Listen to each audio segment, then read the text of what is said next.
guys, and welcome to this special edition of the Lost Art of Wrestling. Okay, babe. I'm going to kick you so hard in the dad gut. The crown jewel. So there's plenty of padding, so yeah, I probably won't feel it. And your £2.80 shirt. And my £2.80 shirt from WWE Euroshop. God damn it. That reminds me, Euroshop, there was a glitch on there. Alright. You could get a Chris Jericho shirt for free. Just pay postage. Nice. Bastard. But they sold out of the size I wanted, so I was fuming. We don't have fat bastard size, so... So you just wear like a small or medium, but just don't get angry. Go, rip it. Oh, it's free. Yeah, exactly. So I'm, of course, your host, Coxie the Legend, joined once again by the baddest man on the planet. Science Hill delivered. He is Rogar from Gunpowder Trees and No Plot. Little plug there for you. He is Billy the Boy Bunkle. How dude? The delivery man. Delivering audio gold. On a weekly basis. Now it is, yeah? Yeah, now it is. I've just had a thought as well, going back to the previous podcast sort of thing. I just realised you have learned to do tune on your banjo. When you were doing your one-on-ones, you got to go now before you do it. He goes, "Hi, my name's Rogar, and this is Jackass." Now, now, now. And your delivery estate, whatever it is. Then I roll a 1. I'm not delirious, I just find serious situations hilarious. And the other voice you can hear, the man this main episode is about this time. Woo! Because this is... Main event, baby! Essentially, it's the guy has never seen. Yes. Or THG has never seen, but he's not THG anymore. No, I'm the artist formerly known as THG. I can't fit all that on the title, so you're TG. TG, that'll do. It's me, it's TG. Doesn't work. Oh, well, I'll have to find a new way of introducing myself. It's THG. There you go. I'm Feg. Feg. And so this is a special episode because there's a film you've never seen. No, inexplicably as well, because... And it's been out 10 years. Yeah, we used to do a lot of pound shop searching, and we used to try and I wouldn't say one up each other, but we used to always show each other our Poundland finds or Pound World finds when that was a thing. Yeah, and when it comes to finding stuff, there's things like we also had like DVDs and Blu-rays and things like that we used to buy and things like that. I mean, I used to have some really good ones. I had some really shit ones like Avatar. I thought that was a good fight. No, it wasn't. But one of the ones that I found in there, a DVD, was The Wrestler with Mickey Rourke in it. Mm-hmm. And obviously, being a wrestling fan, you would have thought, I would have seen this film. Now, it came out before I started. Was it 2008 it came out, roughly? Yeah, 2008. Yeah. I never actually watched it because I didn't get into my full-time sort of watching wrestling until literally the first Raw of 2010. And that's when I started watching wrestling on a full-time sort of basis. Yeah. I used to dabble in wrestling every so often. I mean, I'd watch WrestleMania like 4 months after it had been.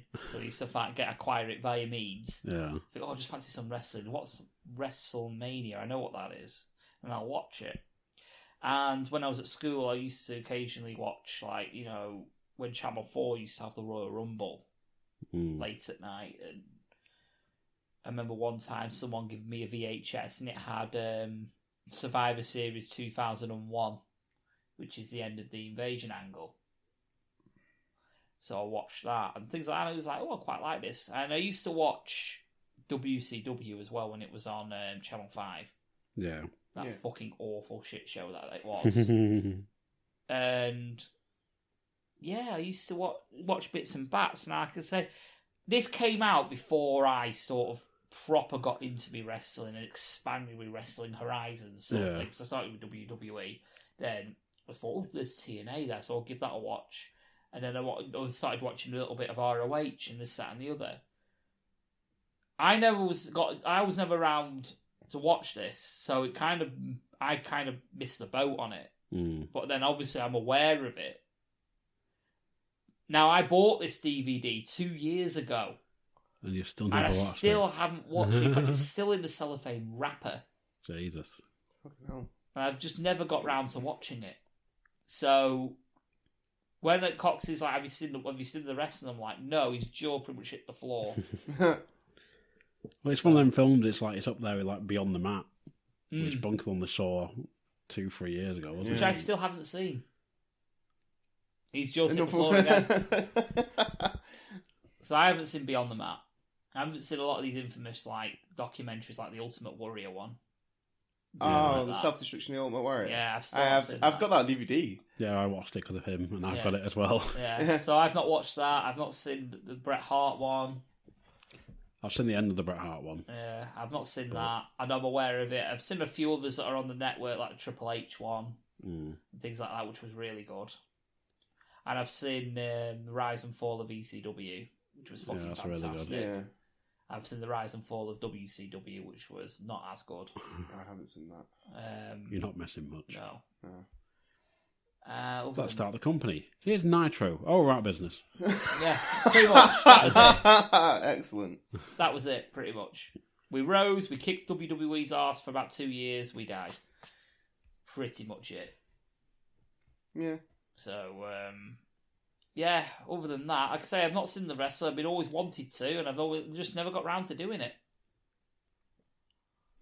So let's watch. Let's watch, indeed. So, the wrestler. A faded professional wrestler must retire, but finds his quest for a new life outside the ring a dispiriting struggle. Hold on to your hats. I don't have a hat anymore. Hold on to your flab. There's a lot to hold on to. There's a lot there. We'll be right back. Hi, I'm Mike from the Genuine Chit Chat podcast, where we have honest conversations with interesting people. I speak to a wide variety of guests, from travellers to musicians to those afflicted with mental or physical illnesses. There's really no subject that's off limits, from movies to politics and even controversial topics ranging from sex to drug reform and political correctness. So if you still believe in the art of conversation, are intrigued by healthy debates with different ideas and perspectives you may not have thought of, and want a podcast where every episode is about something different with a variety of guests, then this may be the podcast for you.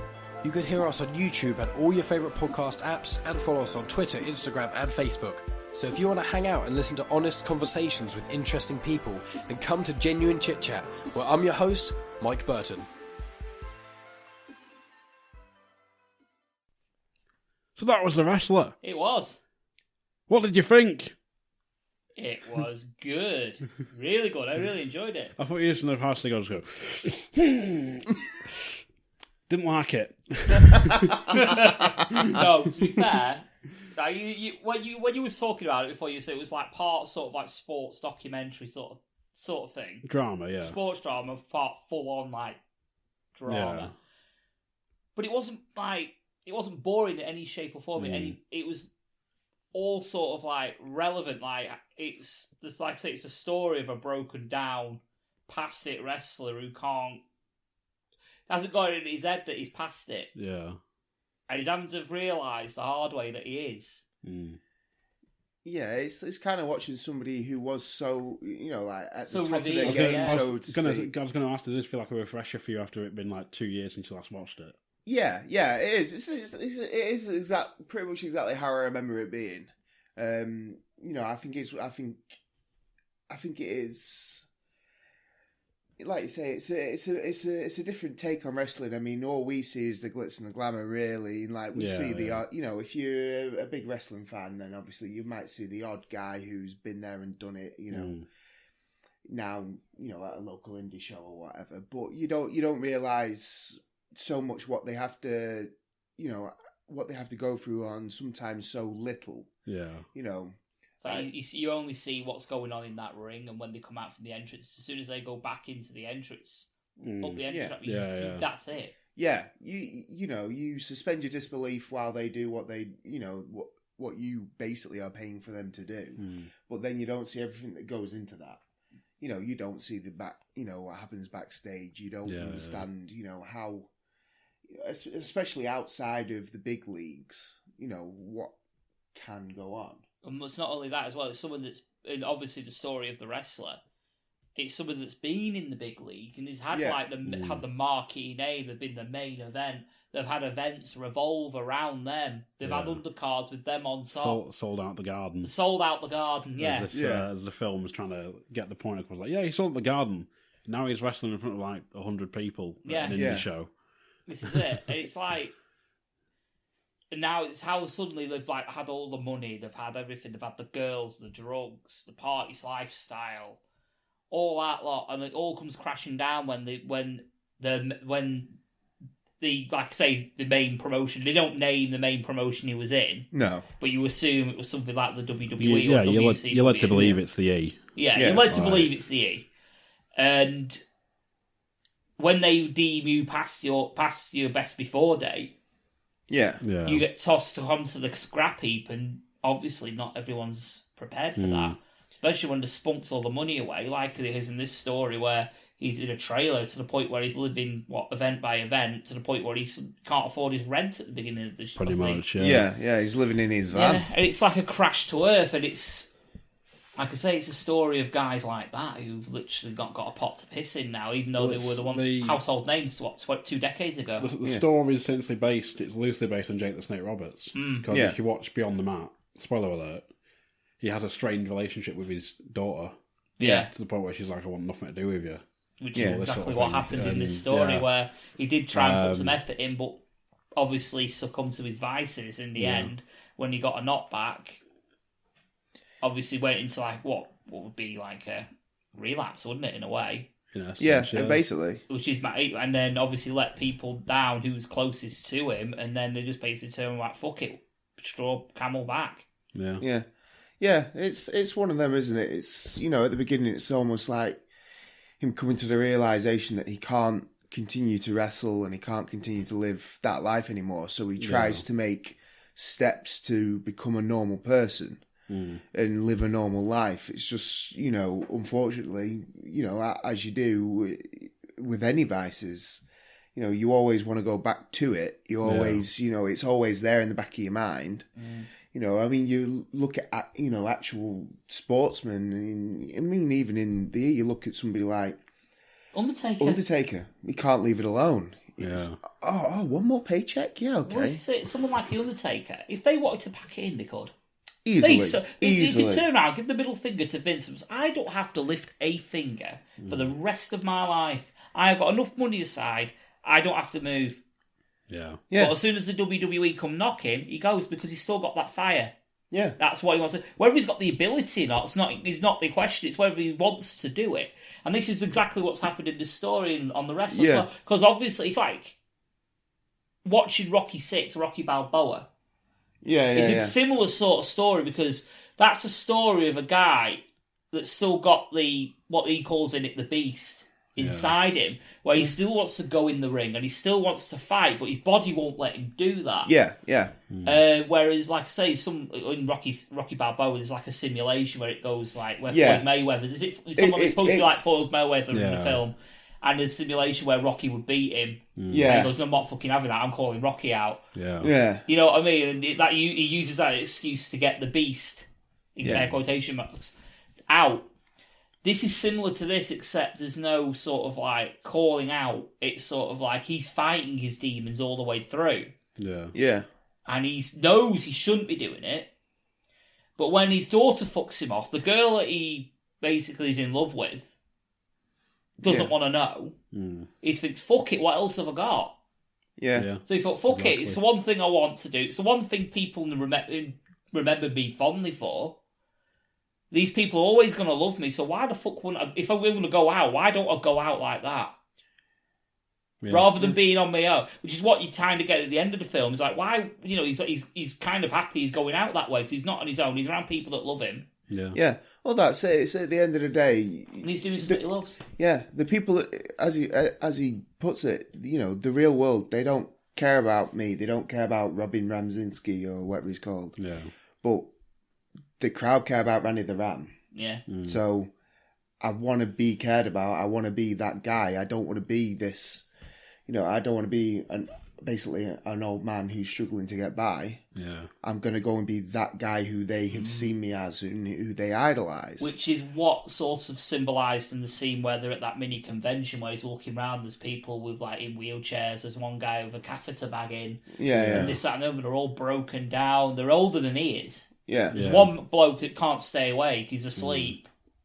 You know, But it's... then he's joined those ranks of... Yeah. Yeah, he's joined them. He's younger than them, but he's in that sort of like...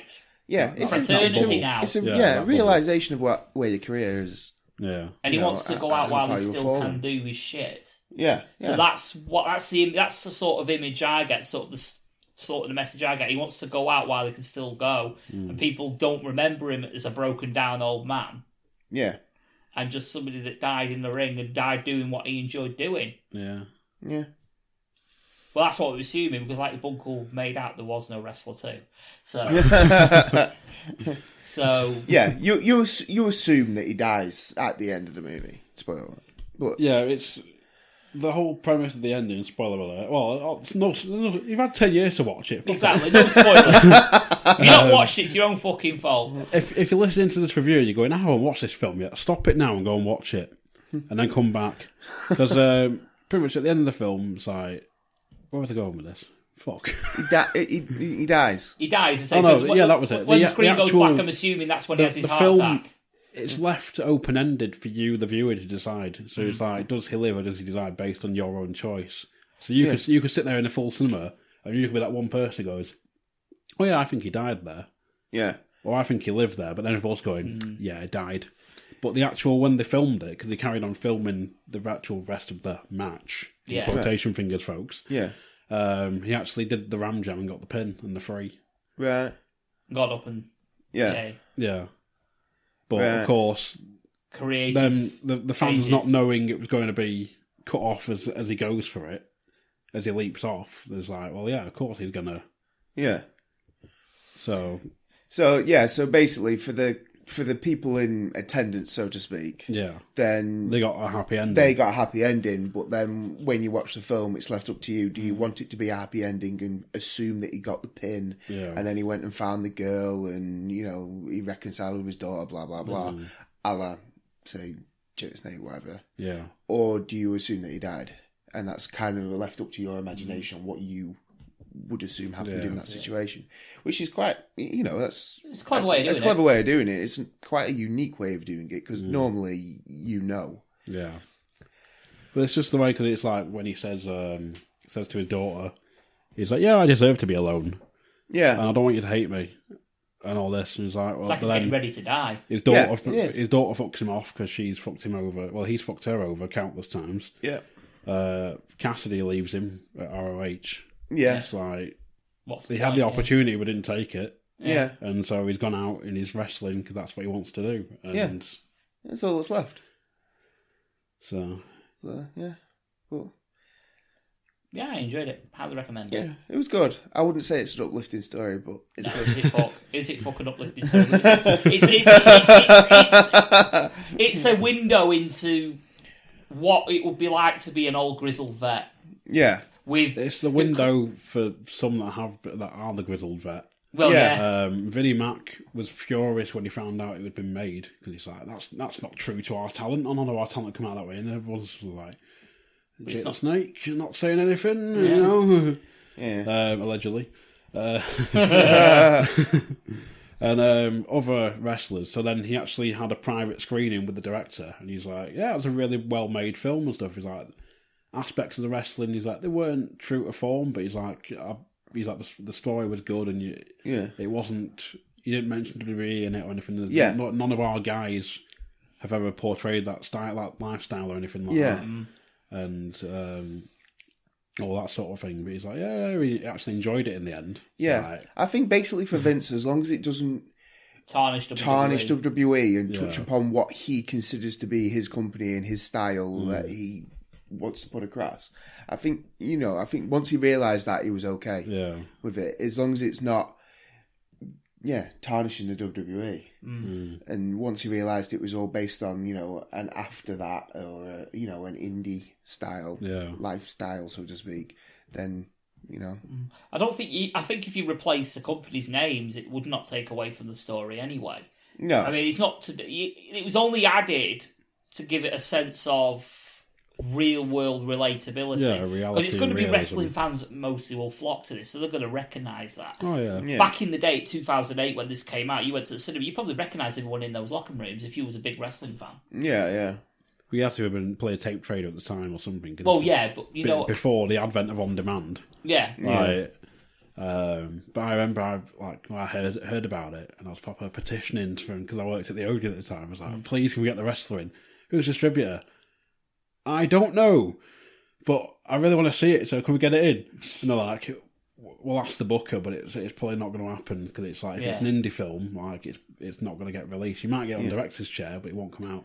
Yeah. One day I walked into work and the team leader guy was looking at me. He's like smirking. He's like, "It's in." I was like, "What?" He's like, "The poster's in." I'm like, "What poster?" So on the table in the back, go and look at it. Walked in. There, spread out on the table, the wrestler poster, and he went, "We're getting it." I was like, "Fucking yes!" Everywhere. It's like 3-4 weeks over, we're getting it. I was like, You got to see it in the cinema. yeah, day of release. Nice. So Epic. So yeah, if you've not watched it somehow, how? I'll be honest with you, I've not watched it until now, so I can't fault yous. Yeah. But go and get it watched. Yeah. Go get it watched. It's a great film. And I will probably rewatch it at some point. that was my next question. Actually, would you rewatch it? Yes. So In fact, I might actually get the missus to try and watch it. You see, I think I would probably will rewatch it at some point, but I'd like to try and convince myself of the opposite ending to see if I had a different take on the rest of the film for it. You know, to try and look at it almost in that more mindset. Positive mindset. Yeah. Just to see if if it changed the way that I view the film. For me, in a way, not. I've watched it multiple times now, and like it doesn't change it for me. Because when him and Pam are at the bar, and she's like, "Oh, I found a condo. It's in Elizabeth. It's cheaper. There's better schools and stuff. Yeah, she's gonna have a better life for herself and a kid. Yeah, and he don't want her to go. And he doesn't want her. He doesn't want her to go, but then he doesn't want to be involved in that either at that point. Yeah. She fucked him off. Like, yeah. Well, this is it. It's like the wrestling's the only constant that he's really had. Yeah. Yeah, it's his go-to, and that's where he's happy. So, yeah. That is the only place he's happy. It's when he's in the middle of the ring. Well, surrounded by his peers. Yeah. So get it watched. Yeah, get it watched. Get it watched. So out of how many hats? Well, I don't do hats. I'll do it out of guys. Out of how many testicles that you have? Lovely. I will give it 4 out of 5 vasectomies. That's 8 balls. Right, how many dick fakes do you give it? That's an insult. 0 dick fakes. You already answered my next question was, would you rewatch it? But you said yes. Yeah, I did. I would absolutely rewatch it. It's definitely it's an 8 out of 10. Yeah. Absolutely. Concrete why 8 out of 10. 8? It's not the perfect film. There's no such thing as a perfect film. Right. I've watched films that I enjoy more. Right. I own films that I enjoy more. Okay. It's not the best sports film I've ever seen. Yeah. I've seen Driven. Right. In my eyes, that was better. I've seen Rocky. That's better. Yeah, I'll give you that one. But it's still a fucking great film. Mm. So I can't rate it any lower than an 8. And you knocked a point off for it not being Nicolas Cage. You should probably lose a point for not having Nicolas Cage in it, but it will then gain a point for being Mickey Rourke because he did a fucking great job. Yeah. So there you go. Nullified! Yeah, I don't get how it would have conveyed as like Nicolas Cage with the accent as well. The accent, the facial expressions. Yeah. I think that would have took out of it for me. It would have took a serious story and made it completely fucking laughable. It's like if Cameron Poe was the wrestler. Fucking Steve-O. Yeah, dude. Yeah, dude. No, I'm just thinking because of Nicolas Cage had long hair in Con Air, that'd be him, but possibly blonde. Nicolas Cage as Randy the Ram. Yeah. No. Someone pulls a bunny out. Someone pulls a bunny out and goes, please put the bunny back in the box. Egg mayo or whatever. He's like, here you go, darling. I'm like, oh, just no, go away. Yeah, not good. And like the S is for Stephanie. Because my brother seems to love that part for some reason. I have no idea why. Okay. Oh, dear me. Yeah, the S is for Stephanie. We could have got that link ourselves. Well, thank you! Yes. So yeah, get it watched. It was a good film. 8 out of 10, get it watched.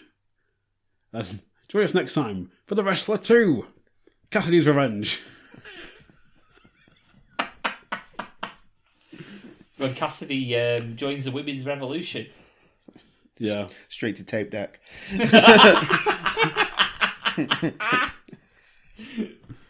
Oh dear. Wrestling on the sub-main event of Evolution. Let's hope not. So yeah, we did find a film Bunkle's not watched now or something, I think. We'll discuss it at some point, I'm sure. Hopefully. In fact, I know one you can watch. What? The Wrestling Road Diaries. I've not seen that. I haven't watched that. Yes, I don't think I've seen it. Colt Cabana and... No, I've not seen it. No, not seen it. Yeah. Not seen it.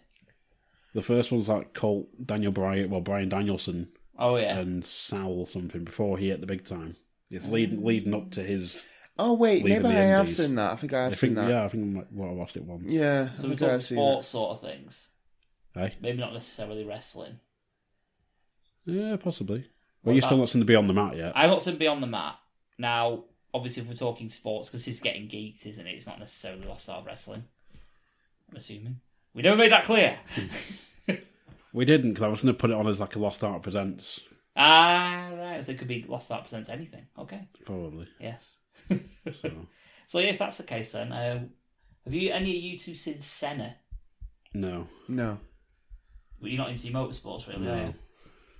Well, I used to watch it when, like 20 years ago. See, that's on Netflix, so... Well, all right, that'll be easy enough to watch. I think it is, anyway. But yeah, I saw that in the cinema, and it was fucking fantastic. But I wonder what you think of it, because it's sort of like, it tells the whole story. Right. May I have to peruse it? Now, I actually, like I say, I'm going to slightly big it up a bit. I saw it as it happened. What happened in the film, in real life, on the TV. Yeah. And it is actually still very upsetting, the way it's come across on the thing. So it's uplifting as well as really shitty. But I would love to know what your take of it is, because it's all real footage that's used. Right. I remember it being on at the cinema, because I think I was working there at the time when it came. It was 2009 when it came out. 2009. Something like that. But I went and saw it in the cinema. I don't know if it was I was living in Preston or if it was in Blackpool. We had it at the Odeon, definitely. Yeah. I remember that. So, yeah, it's a good one. So, if we're doing that for if you're doing sort of like a film review. That'll be a Patreon one, though, so I can get drunk. Yes. And then watch it. Yeah. And then we'll have to maybe do... I've got some ideas anyway, so... Well, one with all three of us haven't seen is Wrestling with Shadows. No. The Bret Hart one. No, I've not seen that. Like, because he's like... on a Halloween Havoc night now, and Bungle does shit all over Bret Hart. It's like... As did we. As did I did, yeah. So... Probably best I'm open to watching a film about Bret Hart and shitting all over him. Absolutely. I was going to say, probably best not to finger that, but if you want to. Maybe. Maybe, we'll see. No one I just thought of that he's not seen. No. Ready to Rumble. Yes! I haven't. Yes! Ready to Rumble, we'll do that one. So yeah, join us next time as Paul sits down and watches the PCW Ready to Rumble. Works for me. Works for me. It won't. So for this last art of Something Presents, I've been Coxie. I've been Billy Boy Bunkle. And I've been a guy. And he's been Randy the Ram. Bye.